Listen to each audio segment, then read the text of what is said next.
Olá, bem-vindo ao canal UATV Português, onde trazemos os últimos acontecimentos da Ucrânia. Inscreva-se e assiste a vídeos sobre a tecnologia ucraniana, novos acordos na área de defesa e atualizações do fronte. Vamos aos destaques de hoje, 23 de outubro. Os Estados Unidos aplicaram novas sanções contra as gigantes de petróleo russas. 150 caças Gripen. A Ucrânia assinou um acordo de compra com a Suécia. A situação econômica na Rússia. Análise do Banco da Finlândia. Sanções dos Estados Unidos contra empresas russas de petróleo devem fazer Putin repensar e ajudar a encerrar a guerra na Ucrânia. Assim declarou o presidente Donald Trump durante reunião com o secretário-geral da OTAN, Mark Rutte. Ele ressaltou que as novas restrições atingem duas gigantes russas do setor petrolífero, Rosneft e Lukoil.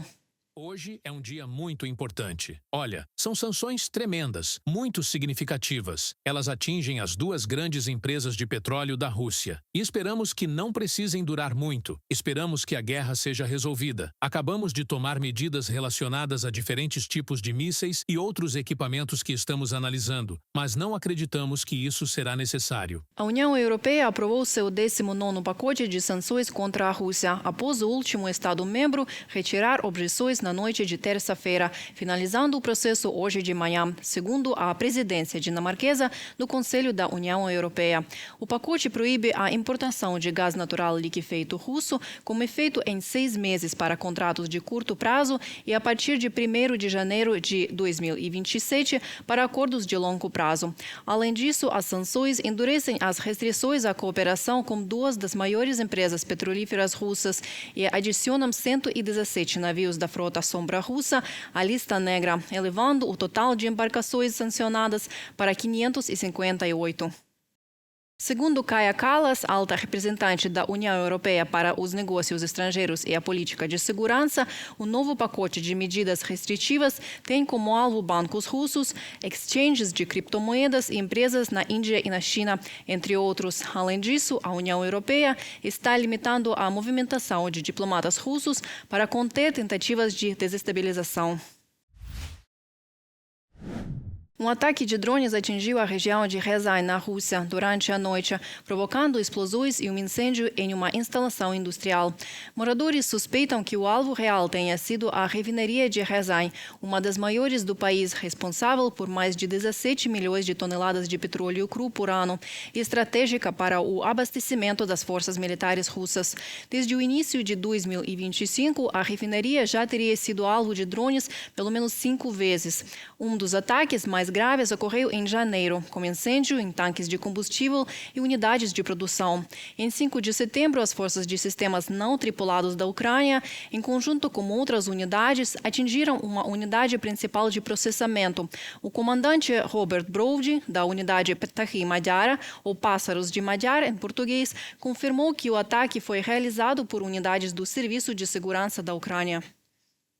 Os militares ucranianos atingiram também a fábrica de plásticos na cidade de Kopeisk, perto de Chelyabinsk, na Rússia, provocando, segundo relatos, múltiplas vítimas fatais.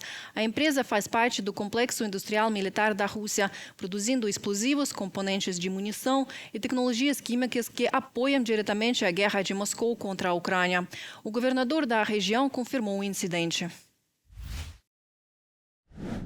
O presidente da Ucrânia, Volodymyr Zelensky, e o primeiro-ministro da Suécia, Ulf Kristersson, assinaram um acordo de intenções que prevê a possibilidade de aquisição de até 150 caças JAS-39 Gripen-E para as forças aéreas ucranianas. A informação foi divulgada pelo gabinete do presidente.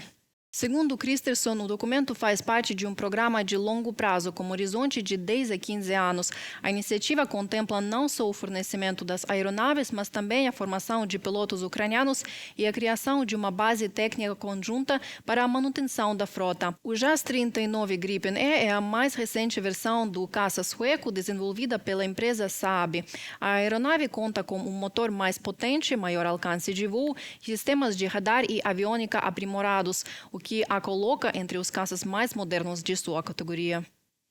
Se olharmos estrategicamente para a Força Aérea, vemos 3 plataformas, Gripen, F e Rafale. Não quero revelar todos os detalhes sobre nossos passos, mas para nosso exército, o Gripen é uma prioridade. É por isso que o escolhemos. Trata-se de recursos, de margem de manobra, da forma de empregar a aeronave. Entendemos com quem estamos lutando, e o Gripen está entre os melhores do mundo. Volodymyr Zelensky, presidente da Ucrânia, durante a coletiva de imprensa. Em toda a Rússia, reparos de infraestrutura estão sendo adiados em grande escala. Segundo o Serviço de Inteligência Exterior da Ucrânia, a explicação oficial aponta a falta de recursos. Mas, na realidade, há apenas um motivo. O dinheiro público está sendo desviado para financiar a guerra contra a Ucrânia. E mesmo esses recursos estão se esgotando rapidamente. Mais detalhes sobre a situação atual da economia russa na nossa reportagem. A economia da Rússia está se deteriorando mais rápido do que o esperado. Segundo o Instituto para Economias Emergentes do Banco da Finlândia, todos os principais indicadores estão em queda. Até mesmo as previsões mais pessimistas do Kremlin mostraram-se otimistas demais. O principal motivo é a concentração total de recursos na guerra. Quase toda a capacidade do Estado russo está voltada para os gastos militares, sufocando o restante da economia. Nossa previsão atual aponta que os gastos públicos continuarão sustentando a demanda interna, especialmente a produção nos setores ligados ao esforço de guerra. O crescimento dos demais setores da economia será limitado pela escassez de mão de obra e pelo aperto nas condições de crédito. Salvo mudanças significativas na política interna russa ou choques externos de grande impacto, projetamos que o PIB da Rússia crescerá apenas cerca de 1% ao ano durante todo o período analisado. Instituto para Economias Emergentes, Banco da Finlândia. Analistas finlandeses destacam que a economia russa está sendo sufocada pelos gastos militares e pela crescente dependência em relação à China. De acordo com o relatório, mais de 40% do orçamento estatal da Rússia é destinado à guerra contra a Ucrânia e à chamada segurança interna. Enquanto isso, as receitas crescem em ritmo mais lento do que as despesas, ampliando o déficit. A Moscou resta apenas um instrumento para tapar os buracos, aumentar os impostos e cortar benefícios da própria população. Nas regiões de Novosibirsk, Oremburgo, Yaroslavl, Voronezh e Ulyanovsk, assim como no Daguestão e no território de Krasnoyarsk, as autoridades já começaram a planejar aumentos nos impostos e taxas regionais. Em especial, o imposto sobre transporte deve subir 10,9% na região de Novosibirsk, mais de 10% no território de Krasnoyarsk e mais de 30% na região de Oremburgo. Da publicação do Serviço de Inteligência Exterior da Ucrânia, no Telegram. Além do aumento de impostos, o Kremlin também está reduzindo o apoio financeiro à população e cortando diversos benefícios sociais. Analistas observam que a economia russa se encontra agora em uma posição extremamente vulnerável. Estamos vendo cortes em vários programas que antes estimulavam a economia russa, como hipotecas subsidiadas e outros tipos de pagamentos. Há também o aumento de impostos e até tentativas de cobrar valores retroativamente, mesmo após o fechamento das contas financeiras. E tudo indica que isso é apenas o começo. No início de 2025, a mídia russa informou que a dívida pública do país havia atingido 13,5% do PIB e continua crescendo. Especialistas alertam que essa tendência está levando o país a uma situação de instabilidade financeira. Os recursos estão sendo drenados não para o desenvolvimento, mas para manter a máquina de guerra. Como resultado, em toda a Federação Russa, obras de reparo de infraestrutura estão sendo adiadas, desde estradas e linhas de comunicação até escolas e creches. De acordo com o Serviço de Inteligência Exterior da Ucrânia, os motivos oficiais apontados são falta de financiamento, atrasos no fornecimento de materiais e escassez de equipamentos. Na realidade, o motivo é evidente. Os recursos estatais estão sendo redirecionados para sustentar a guerra contra a Ucrânia. Na península de Kamchatka, os reparos em um cabo submarino de internet foram adiados até 2026, deixando os moradores em risco de perder o acesso à internet de alta velocidade. Situação semelhante ocorre no setor de transportes. A reconstrução de uma das rodovias mais perigosas da região de Rostov, a Novocherkassk-Kamenolomny, foi adiada para 2027. Em Bisk e nos arredores de Ufa, planos de reparo de estradas também foram cancelados devido à falta de equipamentos e à sobrecarga de maquinário. Em Kaluga, a reconstrução de 2 ruas centrais foi adiada por falta de recursos. E em Kurgan, os reparos viários foram postergados por tempo indeterminado. Do site oficial do Serviço de Inteligência Exterior da Ucrânia.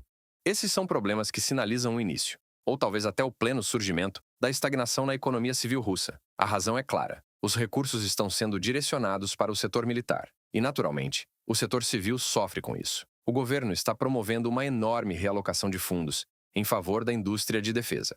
O Serviço de Inteligência Exterior da Ucrânia resume da seguinte forma: enquanto o Kremlin continua falando em desenvolvimento regional, a realidade é exatamente o oposto. Os recursos do país foram devastados pela guerra. Tudo o que ainda funciona na Rússia não serve para melhorar a vida das pessoas, mas para manter viva a máquina de guerra. Reportagem de Maikita Skoblikov para o ATV Notícias.